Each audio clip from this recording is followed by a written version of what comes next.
You ever notice how your brain waits until everything is quiet, and then suddenly decides it's time to replay your entire life? Like, you could go through a full day just fine. Work, conversations, scrolling, distractions. You're moving, you're functioning, you're okay. And then the moment your head hits the pillow, it starts. That one thing you said 3 days ago. That message you haven't replied to.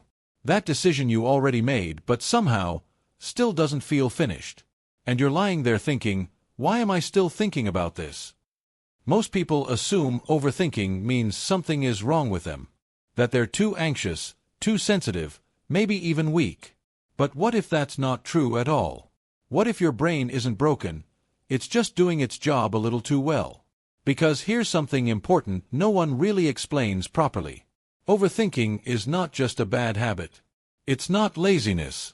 It's not a personality flaw you need to fix. It's a survival system, running on outdated settings. Let me show you what I mean. Your brain has one core mission. Not happiness. Not peace. Not even sleep. Its main job is simple: keep you safe. Thousands of years ago, that worked perfectly.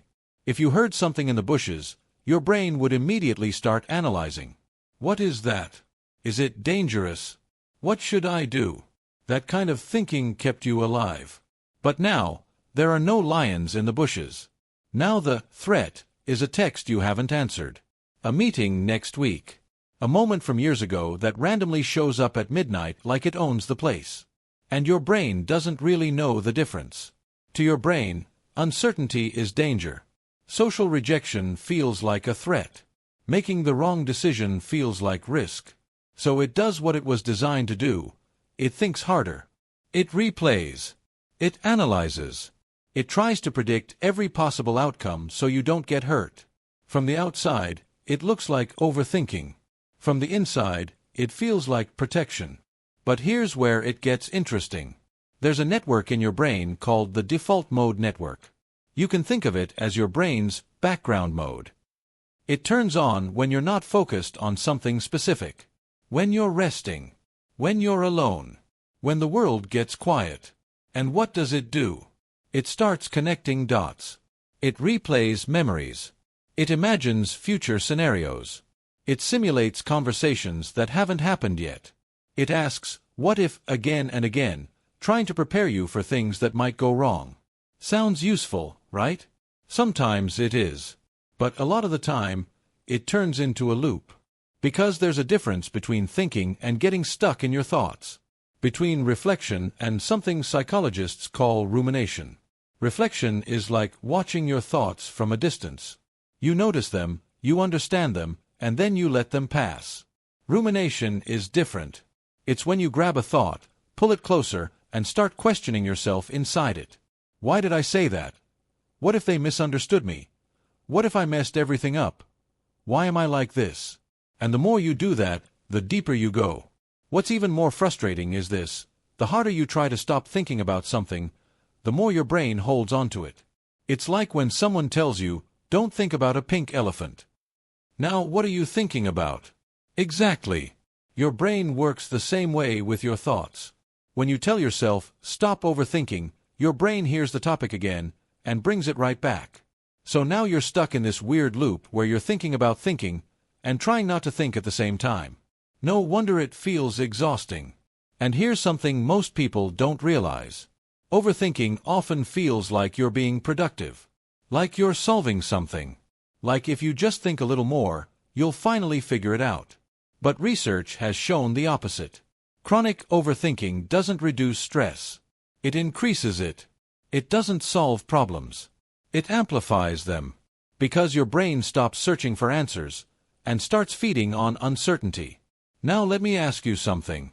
Have you ever noticed how the same thought keeps coming back, but it never actually leads anywhere? You replay it. You analyze it. You question it. But you don't feel closer to a solution. You just feel more drained. That's not thinking. That's a loop. And once you understand that, everything starts to shift a little. Because the goal isn't to become someone who never thinks deeply. That's not realistic. And honestly, it's not even a good thing.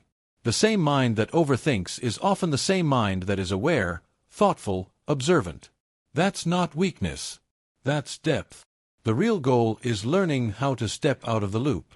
Not by force, not by fighting your brain, but by understanding it. So what actually helps? Not just stop thinking.